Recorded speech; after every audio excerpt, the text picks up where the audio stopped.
Richesse invisible, la diversité culturelle en RDC. Bienvenue à vous, auditeurs. Aujourd'hui, nous vous invitons à un voyage à travers un trésor souvent méconnu, la richesse culturelle et ethnique de la RDC. Avec plus de 250 groupes ethniques distincts répartis sur tout le territoire, ce pays est un véritable kaléidoscope de langues, traditions, musique, danse, savoir-faire et histoire. Dans un monde qui cherche l'unité sans effacer les différences, comprendre et célébrer cette diversité apparaît comme une grande force.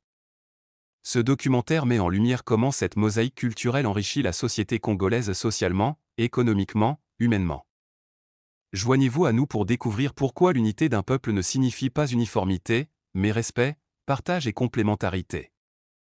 Histoire et origine de la diversité en RDC.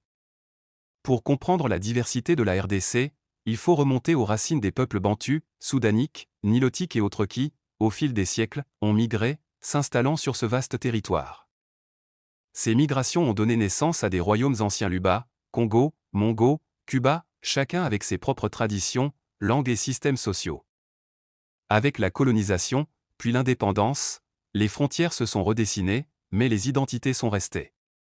Aujourd'hui, ces héritages ancestraux se manifestent dans la variété des langues, lingala, swahili, kikongo, chiluba. Des coutumes, de la musique, de la danse, des rites et des arts. Cette diversité n'est pas un obstacle, c'est un socle de richesse, car elle témoigne d'une longue histoire de rencontres, d'échanges et d'adaptation. Bienfaits sociaux et culturels. La coexistence de nombreuses cultures en RDC crée un environnement de tolérance, de curiosité et d'enrichissement mutuel. Chaque communauté apporte ses chansons, danses, contes, arts visuels, vêtements traditionnels et artisanat offrant à tous la possibilité de découvrir l'autre sans quitter son pays. Cette diversité culturelle éduque dès le jeune âge à l'ouverture et au respect, détruisant les préjugés et favorisant la paix. Par ailleurs, l'échange interethnique forge une identité nationale inclusive, on reste fier de ses racines tout en se reconnaissant dans la nation congolaise. Ce vivre ensemble devient un modèle de fraternité et de solidarité, où la diversité est vécue comme une richesse, non une menace. Bienfaits économiques et opportunités. La diversité culturelle en RDC n'est pas seulement sociale, elle est aussi économique. Grâce à la multiplicité des savoir-faire traditionnels et textiles, sculpture, tissage, travail du bois, cuisine locale, etc. Le pays dispose d'un marché artisanal riche et varié. Cela stimule l'entrepreneuriat local, crée des emplois, et offre des produits originaux pour le marché intérieur et international. Principales faiblesses et dangers liés à la diversité ethnique et culturelle en RDC. 1. Instrumentalisation politique et ethnique du pouvoir. Dans le jeu politique congolais, l'ethnicité est plutôt que l'idéologie où le projet domine souvent. Les partis et alliances se structurent autour de l'appartenance ethnique ou régionale. Loupe pointant vers la droite, contexte général de la diversité ethnique en RDC. La RDC compte plus de 250 groupes ethniques, parlant des centaines de langues et principales faiblesses et dangers liés à la diversité ethnique et culturelle en RDC. 1. Instrumentalisation politique et ethnique du pouvoir. Dans le jeu politique congolais, l'ethnicité est plutôt que l'idéologie où le projet domine souvent. Les partis et alliances se structurent autour de l'appartenance ethnique ou régionale. Cela conduit à des clivages ethniques lors des élections, on vote non pour un programme, mais selon l'ethnie, la région, le tribut. Cela fragilise l'idée de nation unie.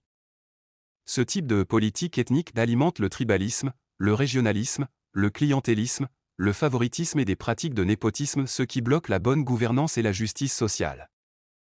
Résultat, les groupes marginalisés ou minoritaires se sentent exclus, négligés, ce qui nourrit rancœur, méfiance, voire rébellion.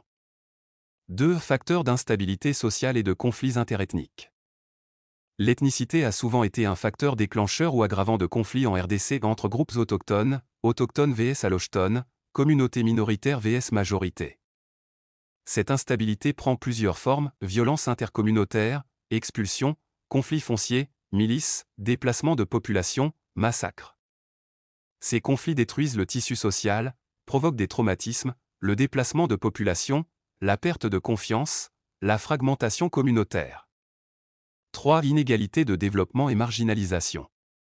Certaines ethnies, notamment les peuples autochtones ou minoritaires, sont souvent marginalisées, accès limité aux services de base, discrimination, abandon des coutumes, exclusion sociale.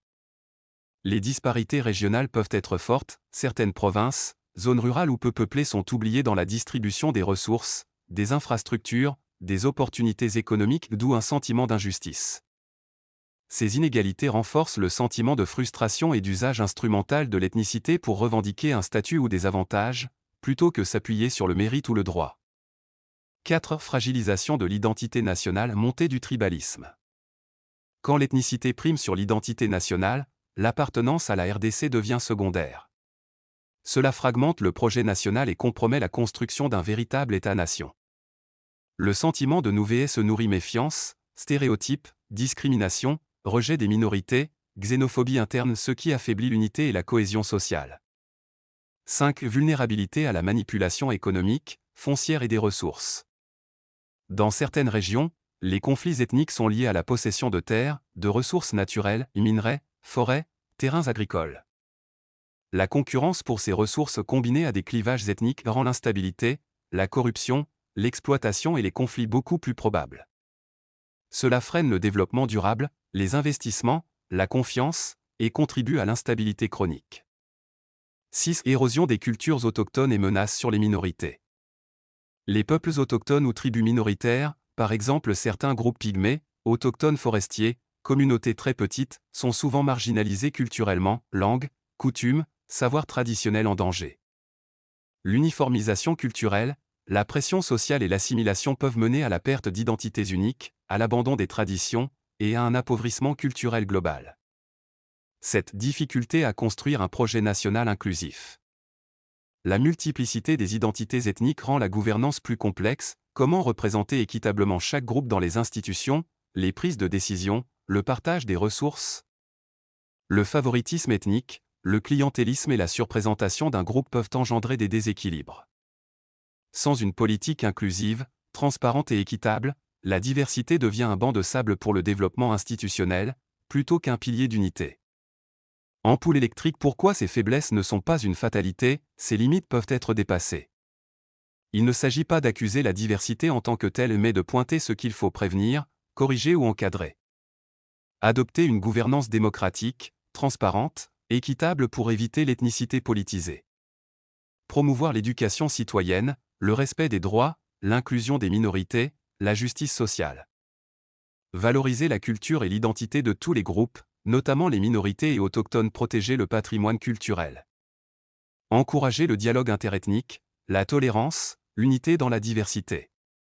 Gérer de façon juste les ressources naturelles et terres, avec des lois claires, des mécanismes de redistribution équitable et participation communautaire.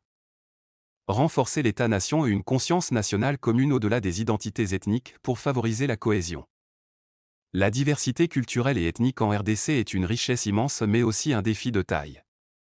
Quand elle est utilisée pour diviser, marcher sur la justice, marginaliser ou exclure, elle devient source d'instabilité, de violence et d'injustice.